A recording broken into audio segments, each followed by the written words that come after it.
Au chapitre 13 de l'Apocalypse, deux bêtes ont surgi. La première de la mer, la deuxième de la terre. Et toutes les deux tiennent leur autorité de Satan qui a été expulsé du ciel et précipité sur la terre. La première exerce un pouvoir politique répressif. La seconde soutient la première en séduisant les hommes. Elle les pousse à adorer la première bête. Puis, elle leur impose une marque, toujours au nom de la bête. C'est ce que nous avons vu dans les enseignements précédents de notre série, l'Apocalypse, l'ultime message. À la fin de ce chapitre 13, éprouvant, une question se pose.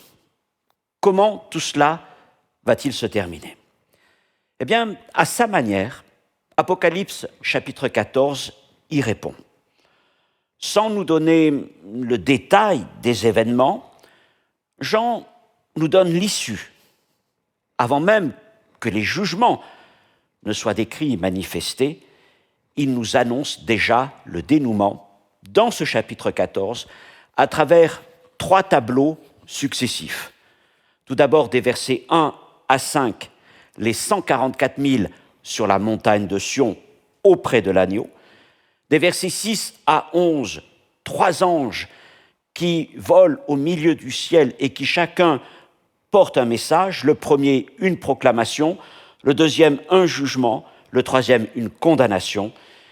Et enfin, une vision, une double vision, des versets 14 à 20, une vision de moisson et une vision de vendange. Et l'ensemble de ces 3 tableaux sert à la fois de lien entre les choses accomplies et les choses qui vont se dénouer dans les chapitres qui nous amèneront vers la fin de ce livre de l'Apocalypse.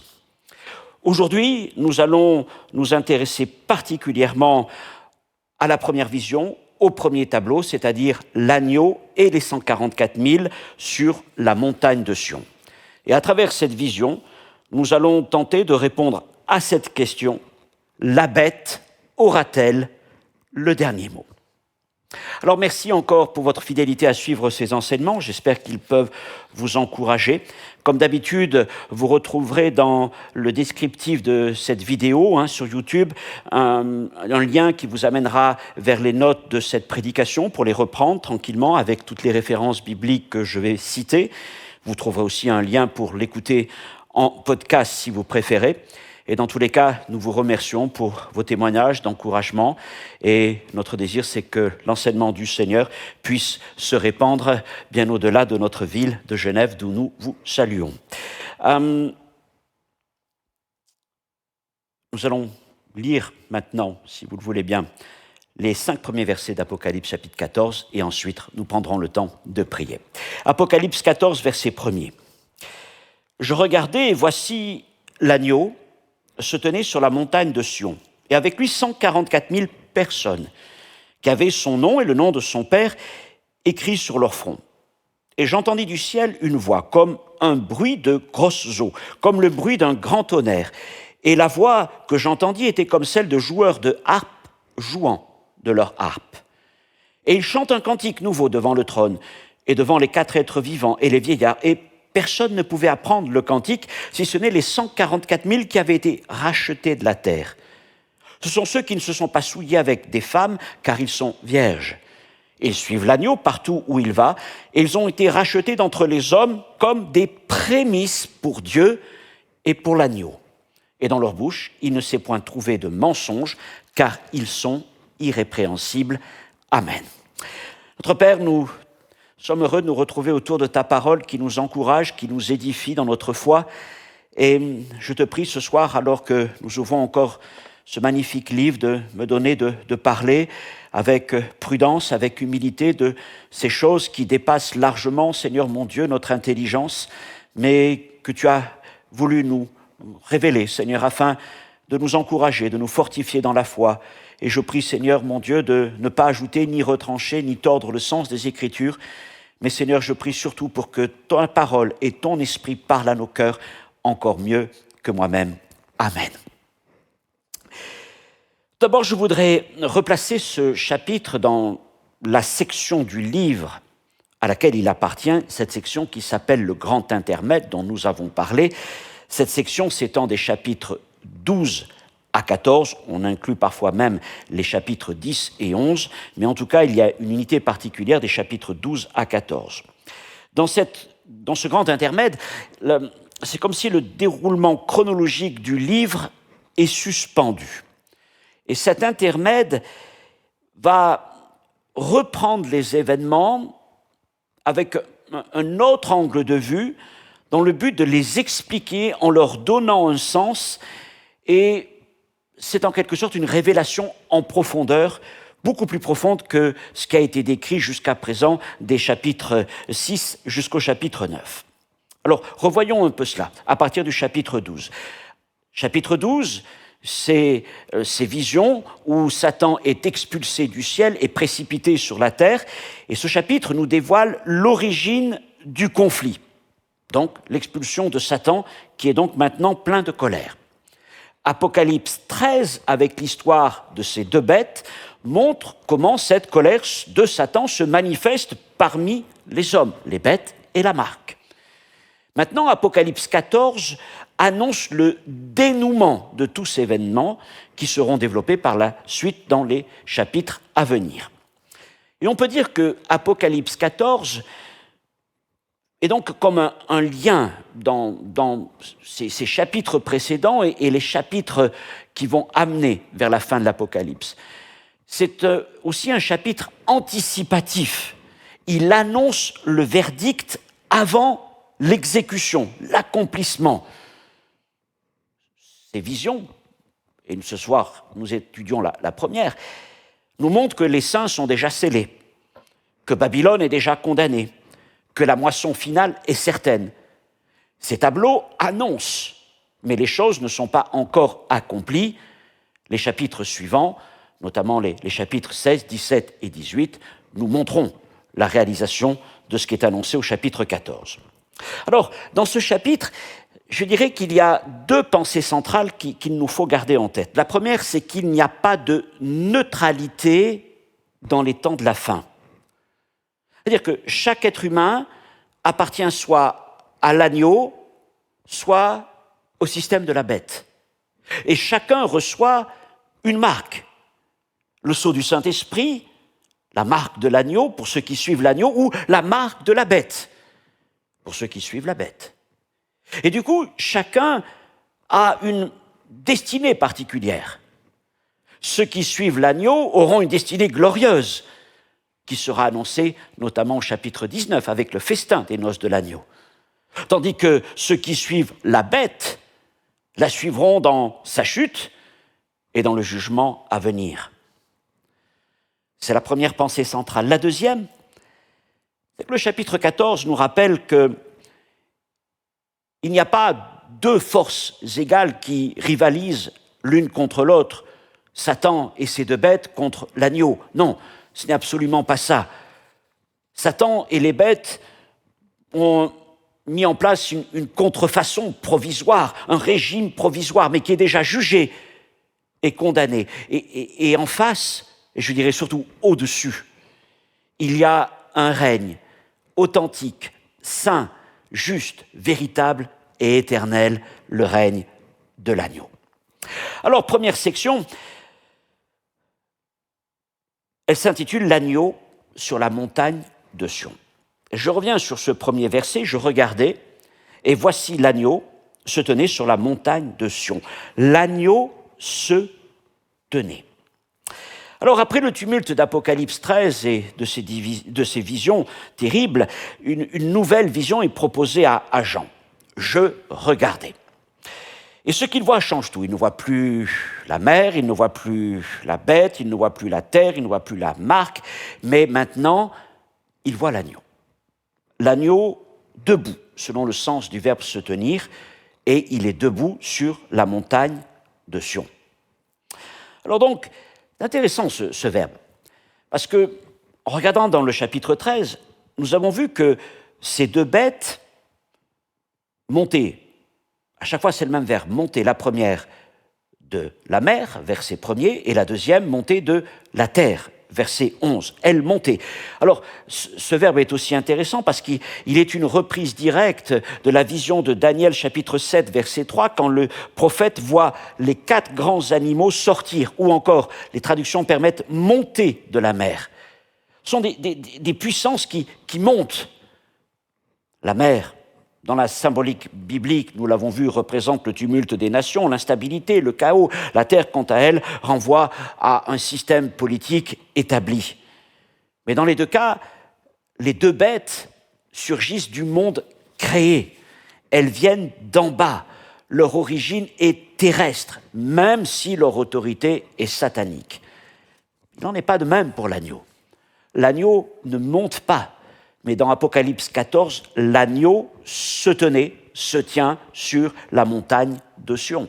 Il ne monte pas, il ne surgit pas, il est déjà là, il se tient avec force, autorité, il règne. Dans le verset 2, Jean situe clairement cette vision dans le ciel. Le ciel, lieu du trône de Dieu. Je vous renvoie à Apocalypse chapitre 4 et chapitre 5. Et je lis au verset 2, « Et j'entendis du ciel une voix. » J'entendis du ciel une voix. Cette description, donc, nous amène à regarder vers cette montagne de Sion, non plus comme celle qui est sur la terre à Jérusalem, mais déjà une montagne de Sion céleste auprès du Seigneur. Alors venons-en donc à cette montagne de Sion. Sion, dans les Écritures, c'est le lieu du règne messianique. Dans toute l'Écriture, Sion est le lieu où le Messie règne, le lieu de l'accomplissement des prophéties messianiques, le lieu où Dieu établit son roi. Sion, à l'origine, c'est une forteresse conquise par David. De Samuel, chapitre 5, verset 7. David s'empara de la forteresse de Sion, c'est la cité de David. Sion, c'est aussi le lieu de l'onction royale et du trône. Psaume 2, verset 6. C'est moi qui ai oint mon roi sur Sion. Sion devient le lieu où Dieu établit sa présence. Psaume 132, versets 13 et 14, « L'Éternel a choisi Sion. Il l'a désiré pour sa demeure. C'est ici mon lieu de repos à toujours. J'y habiterai car je l'ai désiré. » Alors si on veut être précis, c'est une vision élargie de Sion, parce que le temple en lui-même n'est pas construit sur la montagne de Sion, mais sur la montagne voisine, celle de Morija. Mais ici, Sion, remplit un peu toute cette région de collines et de montagnes. Dans la Bible, dans l'Ancien Testament, c'est depuis Sion que le salut est annoncé. Ésaïe 2, versets 2 et 3. « Il arrivera dans la suite des temps que la montagne de la maison de l'Éternel sera fondée au sommet des montagnes, et de Sion sortira la loi, et de Jérusalem la parole de l'Éternel. De Sion sortira la loi. » Sion, c'est le lieu de la délivrance finale.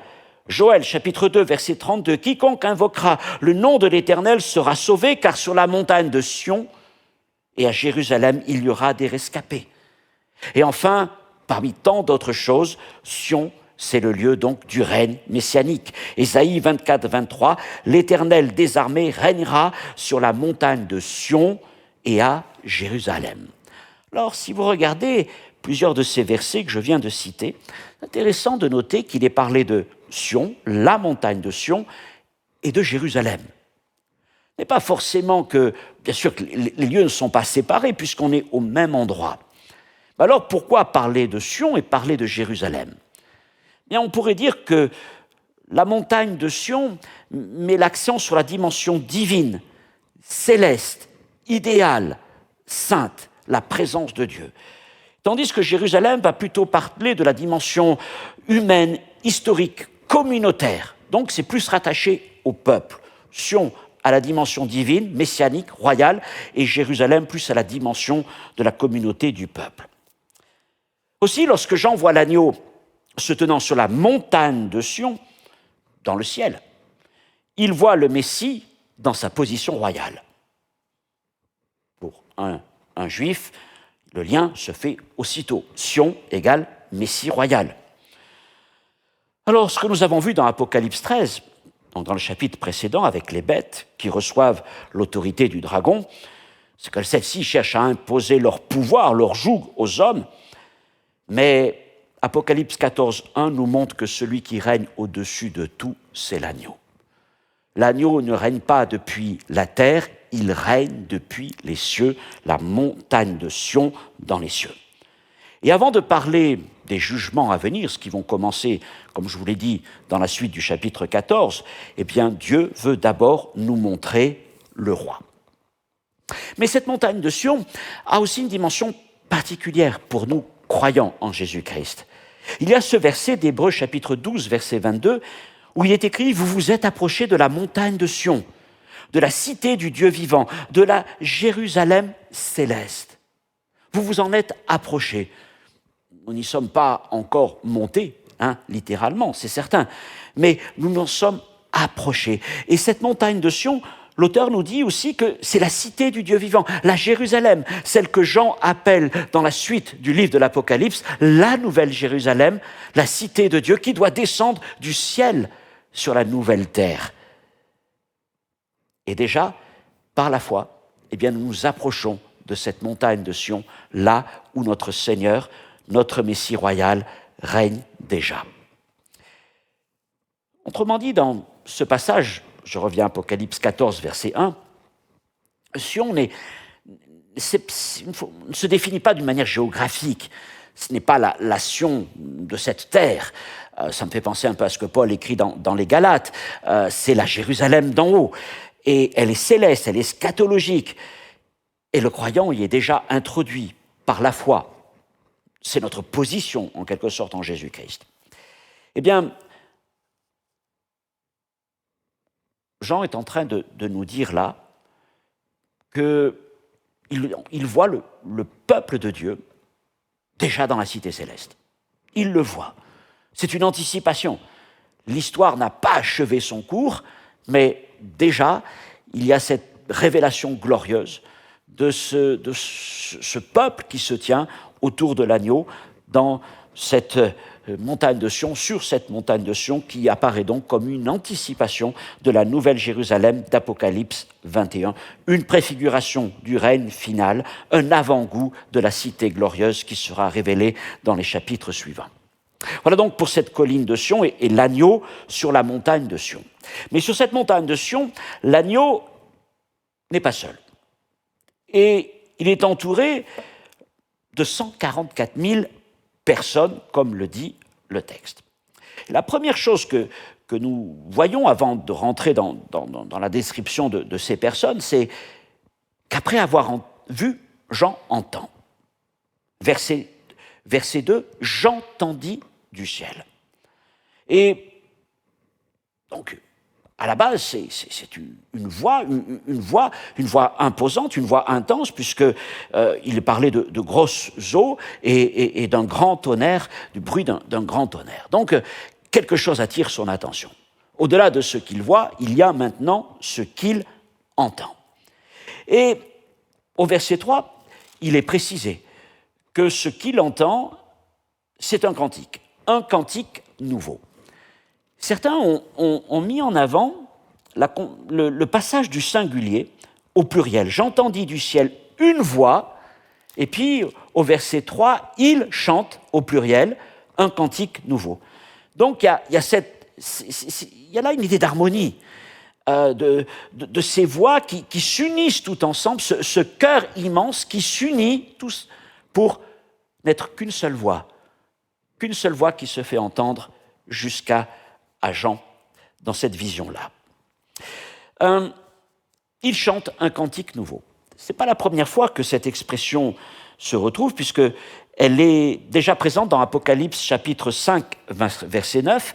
Et dans ce chapitre 5, c'est la cour céleste, autour du trône de Dieu, qui chante ce cantique nouveau. Les 4 êtres vivants et les 24 vieillards qui célèbrent l'œuvre de Dieu, l'œuvre de l'agneau. Je relis ce verset, comme ça vous le verrez.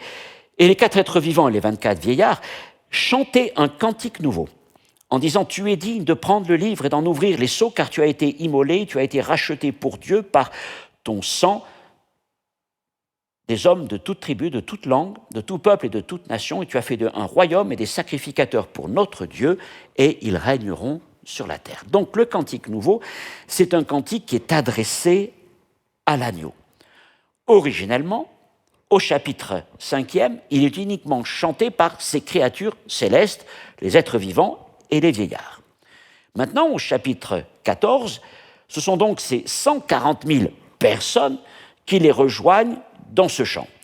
Et ce chant qui était la louange du ciel devient maintenant le chant des rachetés, le chant du peuple de Dieu. Et il est précisé, néanmoins, que seuls, donc, ces êtres vivants et ces vieillards et les 144 000 peuvent chanter ce chant. Personne ne pouvait apprendre ce cantique si ce n'est les 144 000. Cela suggère qu'en dehors des êtres célestes, seuls les rachetés peuvent chanter ce cantique nouveau parce qu'ils l'ont appris, Nous pouvions apprendre ce cantique, ils l'ont appris en expérimentant eux-mêmes la rédemption. Ils ont été rachetés, nous dit le texte, par leur Seigneur, par l'agneau. Alors regardons un peu ces 144 000. Il est déjà question d'eux dans Apocalypse chapitre 7, verset 4. C'est la première fois où on les rencontre. Dans ce chapitre, nous apprenons plusieurs choses concernant ces 144 000. Ils sont issus des tribus d'Israël, des fils d'Israël, 12 000 pour chacune des 12 tribus. Ils sont sur terre, ils sont scellés par le Seigneur. Et un peu plus loin, au chapitre 9, verset 4, nous voyons que ce sceau les protège de la manifestation des jugements divins. Notamment, au chapitre 9, verset 4, nous lisons au sujet des sauterelles démoniaques, dont nous avons déjà parlé, il leur fut dit de ne point faire de mal à l'herbe de la terre, ni à aucune verdure, ni à aucun arbre, mais seulement aux hommes qui n'avaient pas le sceau de Dieu sur leur front. C'est la première fois, donc, chapitre 7, qu'il est question de ces 144 000, avec un rappel au chapitre 9. Et les voilà qui apparaissent de nouveau dans cette vision. Maintenant, si on veut quand même être juste, on voit qu'il n'est pas ici parlé des 144 000 fils d'Israël. Le terme est plus générique. Personne. Personne. Donc, ça ne désigne pas a priori, ce mot ne désigne pas quelqu'un en particulier. Du coup, vous trouvez deux écoles d'interprétation. Une école qui va faire un lien entre ces 144 000 personnes d'Apocalypse 14 et les 144 000 fils d'Israël du chapitre 7. Et puis, il y a une autre école qui existe aussi et qui estime que ce ne sont pas les mêmes personnes, ceux d'Apocalypse 7 et ceux d'Apocalypse 14, même si le nombre est le même, et ce nombre, bien sûr, a une dimension symbolique particulière, 12 fois 12 000, une idée de plénitude, là aussi. Voilà. Bon, je laisse ça à votre réflexion, et en tout cas, quand Jean veut dire les choses, il les dit, puis des fois, il est moins précis, et peut-être pour nous amener à ne pas nous enfermer dans des idées trop faites. Ici, il est simplement question de personnes, mais évidemment, le nombre nous renvoie presque naturellement et automatiquement vers Apocalypse chapitre 7. Ce que nous voyons maintenant avec ces 144 000, c'est qu'ils ne sont plus sur terre, mais ils sont dans le ciel. Ils sont dans le ciel. Et nous voyons aussi que la nature du sceau qu'ils ont reçu est précisée.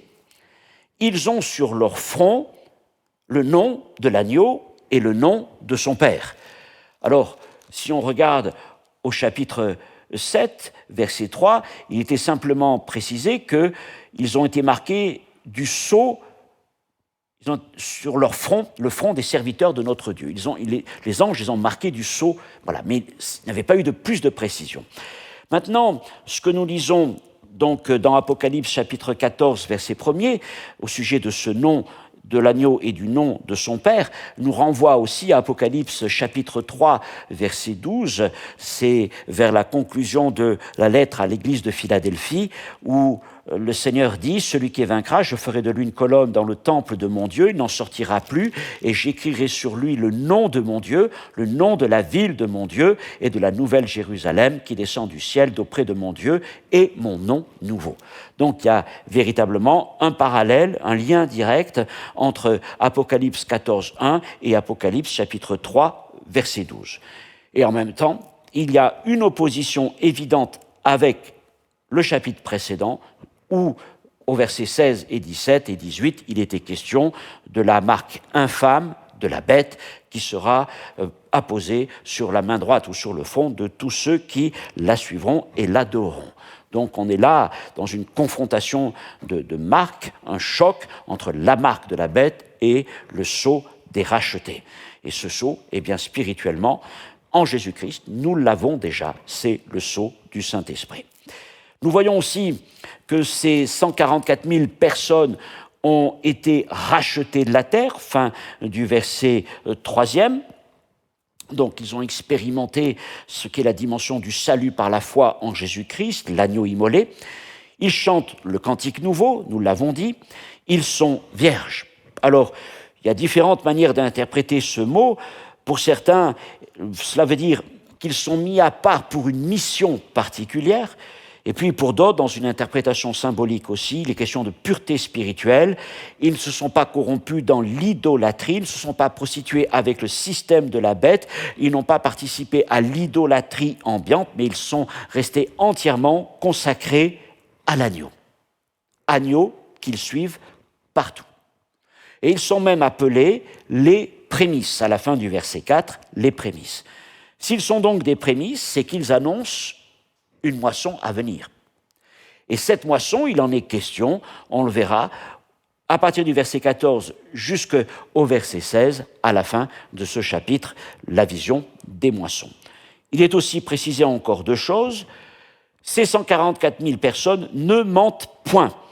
Et ça nous renvoie à un texte de Sophonie, petit prophète, mais important, chapitre 3, verset 13. « Les restes d'Israël ne commettront point d'iniquité, ils ne diront point de mensonge. Et il ne se trouvera pas dans leur bouche une langue trompeuse, mais ils paîtront, ils se reposeront, et personne ne les troublera. » Ils sont aussi irrépréhensibles. Dans un monde dominé par la séduction de la bête et la propagande du faux prophète, ils n'ont pas cédé aux mensonges du système de la bête.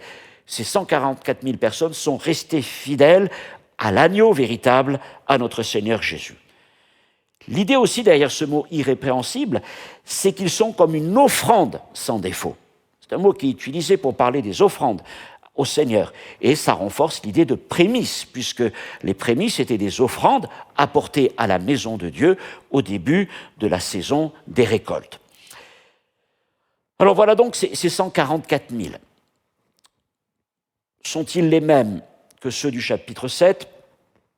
Je vous laisse en décider pour vous-même, je vous ai donné quelques éléments, mais je ne veux pas trancher d'une manière trop nette. Ce que nous voyons en tout cas, c'est qu'il y a des points qui les relient les uns aux autres. Ceux d'Apocalypse 7 sont certes sur la terre, mais ils sont scellés pour être préservés de la colère, tandis que ceux du chapitre 14 sont glorifiés et ils sont déjà dans le ciel auprès du Messie. Apocalypse 7 montre en quelque sorte leur mise à part. Ils sont mis à part par le sceau qu'ils reçoivent et Apocalypse 14 montre leur victoire. Voilà, nous arrivons au bout de cette belle vision de l'agneau et des 144 000 sur la montagne de Sion. Et c'est une vision vraiment en contraste total avec les visions précédentes des chapitres 12 et des chapitres 13 qui étaient marqués par la violence, par la colère, par la persécution. Et il y a là maintenant dans cette vision quelque chose évidemment de céleste, de saint, de spirituel, de juste, de véritable. On est loin du chaos, mais on est là déjà bien dans cette annonce de l'éternité à venir auprès de l'agneau. L'agneau se tient, l'agneau règne déjà sur la montagne de Sion, l'agneau règne sur cette montagne, alors que sur la terre, eh bien, il y a le chaos, il y a la persécution. Ça nous rappelle ce que le psaume 29 nous disait, que lors du déluge, eh bien, l'Éternel était assis sur son trône, et rien ne fera vaciller le trône trône de Dieu, pas même les bêtes et pas même Satan. La bête reçoit une autorité de la part de Satan lui-même, mais l'agneau possède le trône.